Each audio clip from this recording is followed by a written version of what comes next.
जय श्री कृष्णा दोस्तों, राधे राधे। कैसे हैं आप सब लोग। आज मैं आपको भाद्रपद माह के शुक्ल पक्ष में आने वाली परिवर्तनीय एकादशी की कथा का श्रवण कराऊंगी। दोस्तों, हर साल भाद्रपद माह के शुक्ल पक्ष की एकादशी तिथि को परिवर्तनीय एकादशी का व्रत रखा जाता है। इसे पद्मा एकादशी भी कहते हैं। इस एकादशी व्रत में वामन देव की पूजा होती है। इस वजह से इसे वामन एकादशी भी कह सकते हैं। जो लोग परिवर्तनीय एकादशी का व्रत रखते हैं वे भगवान विष्णु की पूजा करते हैं। वामन स्वरूप की पूजा करने से मोक्ष की प्राप्ति होती है। पूजा के समय परिवर्तनीय एकादशी व्रत कथा सुनी जाती है। दोस्तों, परिवर्तनीय एकादशी की व्रत कथा इस प्रकार है। पौराणिक कथा के अनुसार एक बार युधिष्ठिर कहने लगे कि हे भगवान, भाद्रपद शुक्ल एकादशी का क्या नाम है, इसकी विधि तथा इसका महात्म्य कृपा करके कहिए।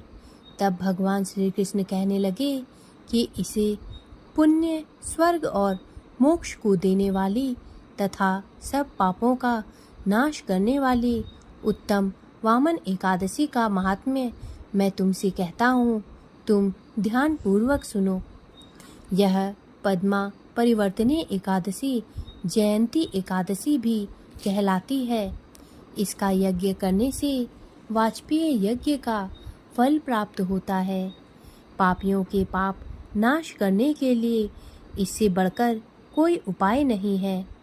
जो मनुष्य इस एकादशी के दिन मेरी वामन स्वरूप की पूजा करता है उससे तीनों लोक पूज्य होते हैं। अतः मोक्ष की इच्छा करने वाले मनुष्य इस व्रत को अवश्य करें। जो कमल नयन भगवान का कमल से पूजन करते हैं वे अवश्य भगवान के समीप जाते हैं। जिसने भाद्रपद शुक्ल एकादशी को व्रत और पूजन किया उसने ब्रह्मा विष्णु सहित तीनों लोकों का पूजन किया। अतः हरिवासर अर्थात एकादशी का व्रत अवश्य करना चाहिए। इस दिन भगवान करवट लेते हैं, इसलिए इसको परिवर्तनीय एकादशी भी कहते हैं।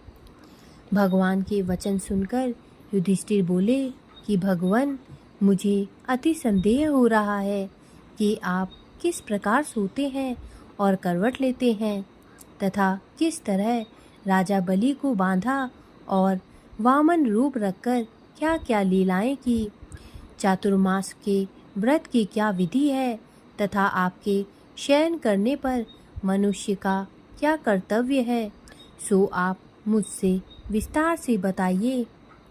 श्री कृष्ण कहने लगे कि हे राजन, अब आप सब पापों को नष्ट करने वाली कथा का श्रवण करें। त्रेता युग में बलि नामक एक दैत्य था। वह मेरा परम भक्त था। विविध प्रकार के वेद सूक्तों से मेरा पूजन किया करता था और नित्य ही ब्राह्मणों का पूजन तथा यज्ञ के आयोजन करता था। लेकिन इंद्र से द्वेष के कारण उसने इंद्रलोक तथा सभी देवताओं को जीत लिया। इस कारण सभी देवता एकत्र होकर सोच विचार कर भगवान के पास गए। बृहस्पति सहित इंद्रादिक देवता प्रभु के निकट जाकर और नतमस्तक होकर वेद मंत्रों द्वारा भगवान का पूजन और स्तुति करने लगे। अतः मैंने वामन रूप धारण करके 5वां अवतार लिया और फिर अत्यंत तेजस्वी रूप से राजा बलि को जीत लिया। इतनी वार्ता सुनकर राजा युधिष्ठिर बोले कि हे जनार्दन, आपने वामन रूप धारण करके उस महाबली दैत्य को किस प्रकार जीता।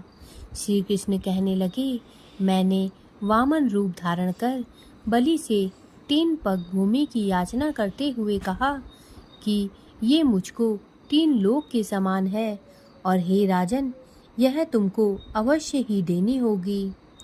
राजा बलि ने इसे तुच्छ याचना समझकर 3 पग भूमि का संकल्प मुझको दे दिया और मैंने अपने त्रिविक्रम रूप को बढ़ाकर यहाँ तक कि भूलोक में पद, भुवर्लोक में जंघा, स्वर्गलोक में कमर, महलोक में पेट, जनलोक में हृदय, यमलोक में कंठ की स्थापना कर सत्यलोक में मुख, उसके ऊपर मस्तक स्थापित किया। सूर्य चंद्रमा आदि सब ग्रहगण, योग नक्षत्र, इंद्रादिक देवता और शेष आदि सब नागगणों ने विविध प्रकार से वेद सूक्तों की प्रार्थना की। तब मैंने राजा बलि का हाथ पकड़कर कहा कि हे राजन, एक पद से पृथ्वी, दूसरे से स्वर्गलोक पूर्ण हो गए, अब तीसरा पग कहाँ रखूं? तब बलि ने अपना सिर झुका लिया और मैंने अपना पैर उसके मस्तक पर रख दिया, जिससे मेरा वह भक्त पाताल को चला गया। फिर उसकी विनती और नम्रता को देखकर मैंने कहा कि हे बलि, मैं सदैव तुम्हारे निकट ही रहूँगा। विरोचन पुत्र बलि से कहने पर भाद्रपद शुक्ल एकादशी के दिन बलि के आश्रम पर मेरी मूर्ति स्थापित हुई। इसी प्रकार दूसरी क्षीरसागर में शेषनाग के पष्ठ पर हुई। हे राजन, इस एकादशी को भगवान शयन करते हुए करवट लेते हैं, इसलिए तीनों लोकों के स्वामी भगवान विष्णु का इस दिन पूजन करना चाहिए। इस दिन तांबा, चांदी, चावल और दही का दान करना उचित है। रात्रि को जागरण अवश्य करना चाहिए। जो विधि पूर्वक इस एकादशी का व्रत करते हैं, वे सब पापों से मुक्त होकर स्वर्ग में जाकर चंद्रमा के समान प्रकाशित होते हैं और यश पाते हैं। जो पाप नाशक इस कथा को पढ़ते या सुनते हैं, उनको 1000 अश्वमेघ यज्ञ का फल प्राप्त होता है। दोस्तों, मेरे द्वारा दी गई जानकारी यदि आपको अच्छी लगी हो तो कृपया मेरे चैनल को सब्सक्राइब करें तथा मेरे वीडियोस को लाइक करें। धन्यवाद।